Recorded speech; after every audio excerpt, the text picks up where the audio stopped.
welcome back to Jaw Jaw Draws. I am recording this audio for the second time because my first file got corrupted. So hopefully I'll remember to say everything, but if not, feel free to yell at me in the comments.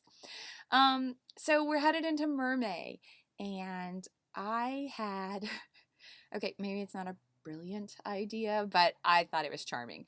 I decided that what I wanted to do was draw all the maids that we have colloquially in our culture. So I started thinking of all the different maids we have, and you'll see some of them as the month goes on. But I started with a bridesmaid. So instead of just a mermaid with some random sea creature, I'm doing a sea creature and then also a typical type of maid. So this is my bridesmaid, and she is paired up with a green dragon guppy, because I will put an image in here for you. It is a beautiful fish. It was, started looking at fish, found that guppy. I was like, I gotta draw that because it's so gorgeous. I hope you agree. But anyway, you'll note as you're watching this that this started with just inking. That is because, so I don't have a lot of free time. I work full time and I'm a single mom. And because of that, I tend to do, sketching is by far the thing that takes the most time for me, like laying everything out. The inking and the coloring is a minimal time investment comparatively. And I have to do it whenever I can squeeze it in, which means that I take my sketchbook wherever I go and I draw whatever I'm working on, and then later I can sit down and do the line art and color it and do all of that. So that is why I do love watching other YouTube artists. God, I can't even believe I had the temerity to say that. Like, I'm a YouTube artist. But anyway, I do love watching other artists sketch. So I would love to do that at some point, but right now we just have to stick with what I have time for, which is sketching elsewhere and inking and coloring here. So, here we are. So I do have a digital tablet, and I know that there's a way that you can record the sketching that you do on that and like the drawing, and I do art on it. I have a whole set of art that I do on my digital tablet, but it's a different process. Like, it feels different, you know what I mean? So this I really want to work in paper and markers. So I started picking out my colors. I was really, really pleased with the colors that I chose for the guppy. The blues and the greens and the everything. One of the things that I chose to do for all of Mermay, actually, is because I want to work on my shadings and I want to get better at that. One of the things that I'm doing is not working in human skin tones. I feel like one of my hang-ups is that I'm really, really worried. Oh, my dog has come to visit me while I record. Hello, baby girl. One of my hang-ups is that with human skin tones, I really want it to look realistic. And I know intellectually that if I am bolder with my shading, that it will actually look better. But I don't know. I haven't found the guts to do it yet. So I thought to myself, hey, maybe if you work in, non-human skin colors, then you'll be bolder with your shading and you won't be quite so worried about it looking realistic because you're not working in human skin tones anyway. And I don't know that that was 100% successful. I still think I could have gone bolder with my shading, particularly, and when it's wet, it looks darker, but then it dries, and it's much paler. So I could have gone farther, but still, it's a process. I'm learning. I'm figuring it out. So overall, I was relatively pleased with her skin. Like I said, I could have gone bolder, but it was fine.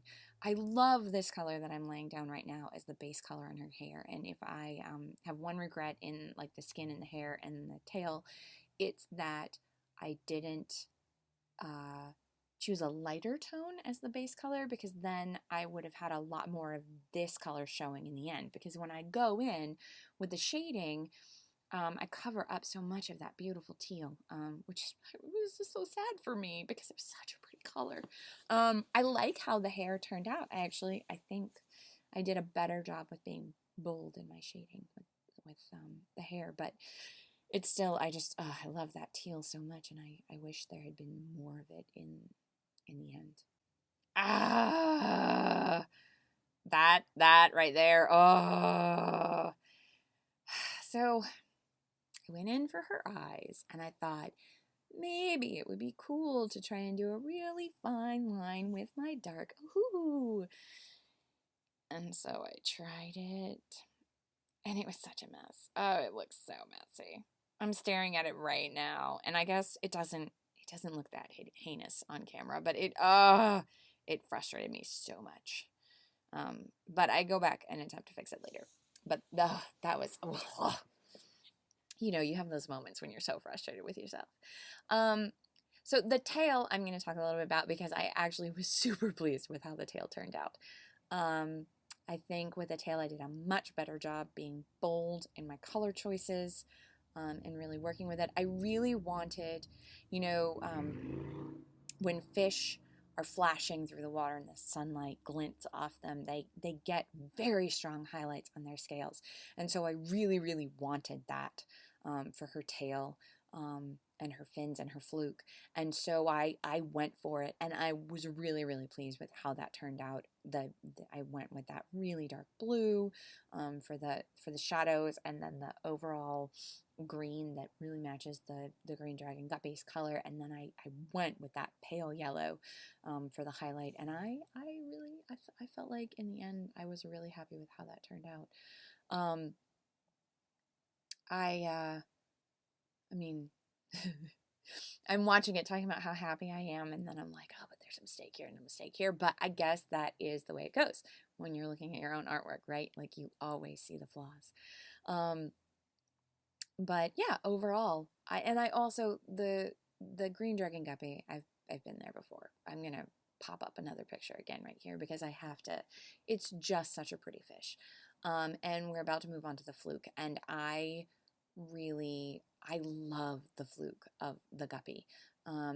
It looks like an impressionist painting with those paler greens and then those flashes of blue, all wrapped into that deeper green that's the predominant color, and the way it like fades to this greenish black at the tips.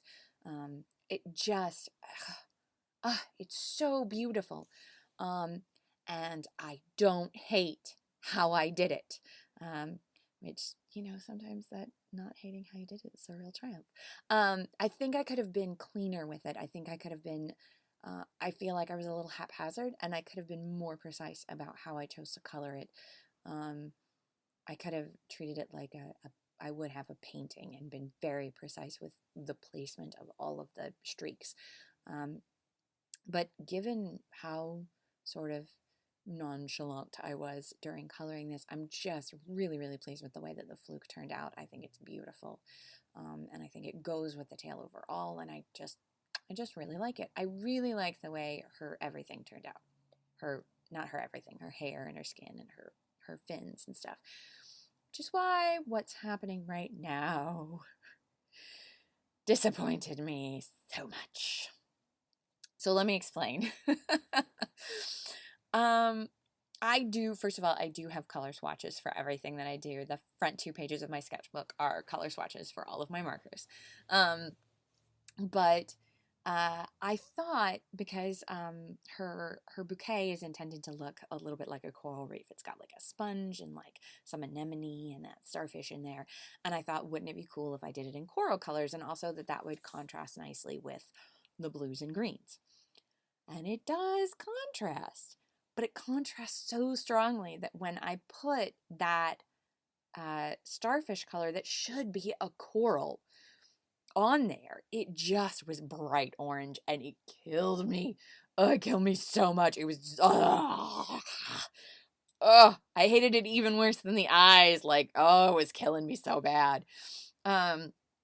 So I went on and I did like a pinkier coral for the bridesmaid's dress because number one, I could not handle that bright orange, and number two, I feel like a lot of terrible bridesmaids dresses are pink, so like go with it, right? Go with the theme. And when I shaded the dress, I used a pale purple, and that really worked out well for me. So when it came time to try and mute the starfish down, I chose a really red purple that I have, this really sort of intense reddish violet. And I don't hate how that turned out overall in the end. I could wish that the whole thing veered more in the pastel, but I don't hate it. So now I grabbed my liner and oh look, we're focused on my hair instead of on the drawing. I will learn not to lean into frame. I grabbed my liner and my white gel pen, and I tried to fix the eye a little bit, and that went okay. It wasn't terrible. Just cleaning up that really intense, like gothic eyeliner I had accidentally given her. And then I went in and put in just like the high highlighter hits that I wanted in there. And yeah, that was pretty much it. Overall, I'm pretty pleased with how this turned out. It's a learning process, of course. But yeah, I'm happy with my little green dragon Guppy bridesmaid. And I think she's pretty. So let me know what you think. You let me know how you think she turned out in the comments. And I hope you enjoyed it. Bye, everybody.